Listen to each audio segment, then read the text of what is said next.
If you respect a man, or more respect, however poor, broke, or rich he is, as long as you give him respect, give him a peace of mind,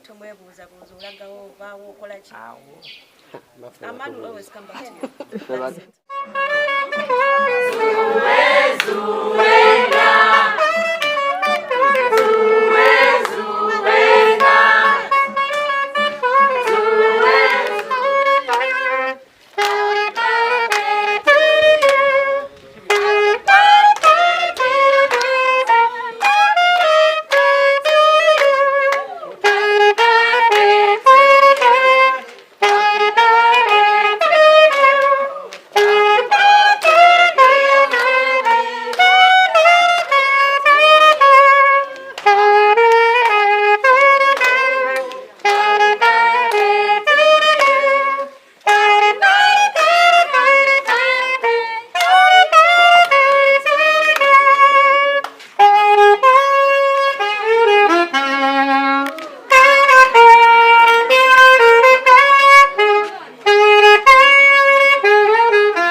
I appreciate the gesture. I appreciate the time you've come to spend this day with me.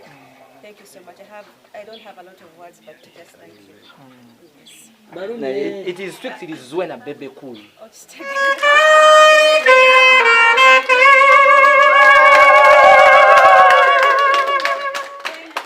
Thank you so much.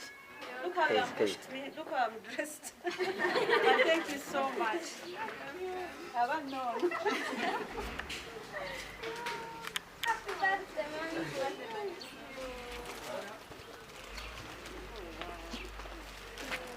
Happy birthday, Mom. Thank you, and thank you for taking the time to come home. Wish me a happy birthday. I appreciate thank you.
What music? What?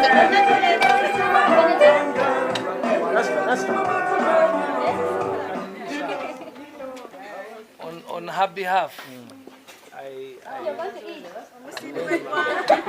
Musibi wegwanga.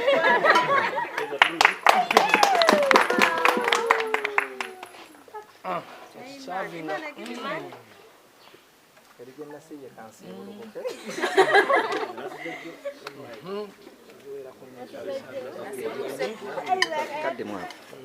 Unfortunately, I've been on medication for over a month and a half. And I'm still on medication for the next 1 month and a half. So definitely it's a so sina nnyo kyensobola kukola about it okujjako okuba amazima amazima gali kufuula weddembe. Amen.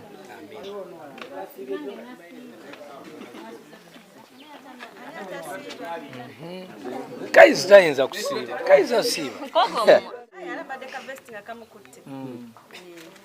So no wasoka weeraga oba abana tebatulubye. Mami, so kati what was your response? Was it immediate or No, it wasn't immediate, but the fact that yekas and to get to know him more, so when I got to know him, the person he represents like in the front, which is not him. So when he talked to me, he was someone different. Yep. And the rest is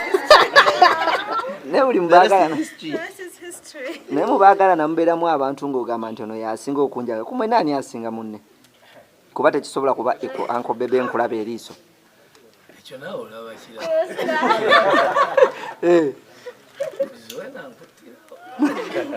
Naye weekuumye otya okuba nti onyiiye? Over time. I think it's peace of mind. And you are not under any pressure if it is where it is life. Ate nekira omusajja abakulaga nti akwagala kiki ekikustressing? Nothing. Obudde weyakwanya waliwo engombo yayitibwa End in Tears oba bizze leero. Ebyakola ki? It will end in tears. Ogenze mu bayimbi. Byakajja. Byakajja ngo to end in tears. That quote yakajja. But of course ebyalingawo byali nti oyagadde muyaaye. So temujja kuwangaala. That's it. Olwo mutwale mu bazadde bawoleese omusajja bagamba kiki otukoze mu bantu bonna. Nasooka kubira maama. Then mama nangamba nti if you feel like that's the right man, you try. And then give it a try. Ekyo mutwala mu bazadde officially. It took some time. Naye mufaanaganya namu kati. Mufaanagana namu. Ti amaaso gammwe gatulaba. Tayina bitamanze n'ebitamanze. Naye muyomba muko. Ne munyiga muko. You disagree? Yes, we do. Yes, we do. Like any other couple, we do. And you make up. How does it take to make up? Of course, ng'omukyala olina okukakkana, you have to be low. Olaba ng'oli mu nsobi. N'oba nga toli mu nsobi, just give him that benefit of a doubt. Omuleke, yasinge. Lastly, that Bebecool song that you can never sleep without listening to. Or your favorite? Make a wish. Make a wish. Why that? Why that song? I think the words in it, the message, it has a very strong message in it. It's more of love. So, make a wish. I make a wish right now? Yes. To more 100 years with you.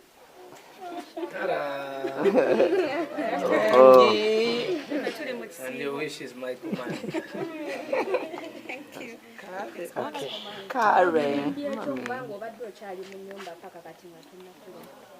Nze kusaba zino mbeerawo. Nasamala nze mbeerawo sivaawo. So mbadde simanyi nakumanya era bwedda mugamba wano essaawa y'okusibuluka bwetuuka tugende we have a kadinner we come back home. That's it. Essaawa yaki? Y'okusibulukuka. Eddagala walifuna. Eddagala. Eryange.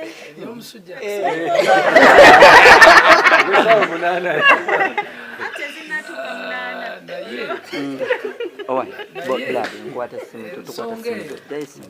Era ndaba abantu omanyi kibi nnyo okubeera omulimba mu nsi.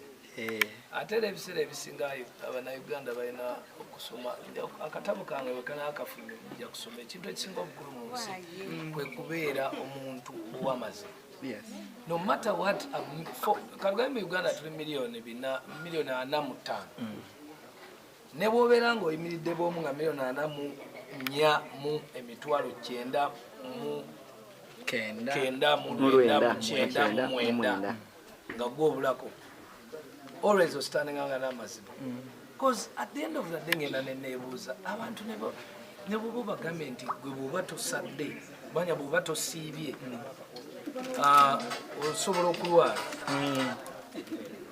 naye n'osanga nga olw'okubanga omulala tasakyogera naye nga in the actual sense tebasiiba okitegedde ate n'osanga n'okusanga nti n'ekisiibo kye baba basiibye baba basiiba lwa kisiibo nnaku 30 naye ekisiibo oluggwako ne bakola ebintu ebibi ebitalaga nti baali basiibye nako mu nsi oba ontegeera so nze ebintu ebimpa confidence okubeera ow'amazima eri ekintu ng'ekyo ekyokuba nti newankubadde sobola kusiiba lunaku nendumalako kwe kuba nti nze sirinda kisiibo okubeera omuntu omulungi okukola ebintu ebirungi okuyamba kwegamba that is the context gyenkyogereramu kibula sitya nali netegese na nnyo this time okusiiba naye nebinsangamu amaddagala bwemmira empeke ku 2 ku makya ku 7 11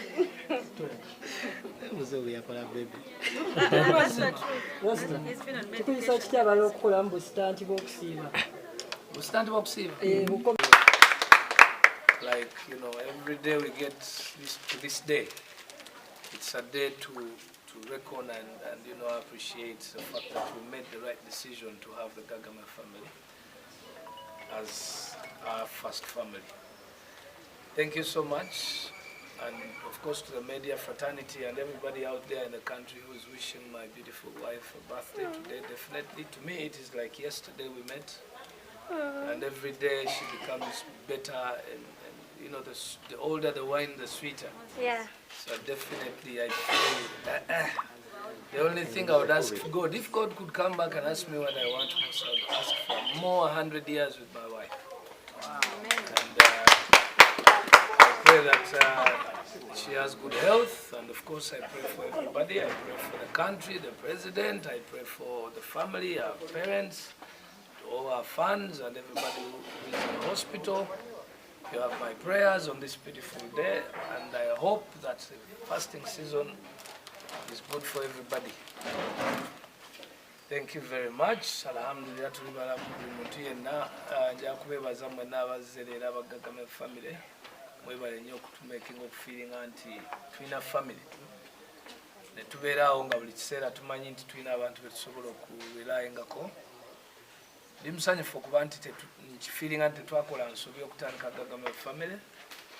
Era nsaba Katonda saba Allah ebenga family ene sigala nga bwebadde okufa ku bantu esigala buli muntu yenna emufaako sinze nzeka naye ne buli muntu njakwebaza buli muntu yenna aliyo bannamawulire mwenna bakwano ba Zuena muntu yenna avuddeyo namushingira happy birthday mwebale nnyo mwebale ddala mukyala akula dda buto sweet like honey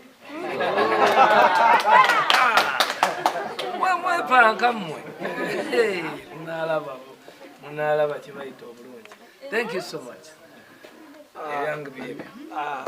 How old is she? Because Ogambye akula dda buto and still Ogambye Mukama Katonda singa oyina ekyomusaba ekirala definitely wali musabye emyaka egisingako over 100 with Zuena. Why? Zuena awezezza 17.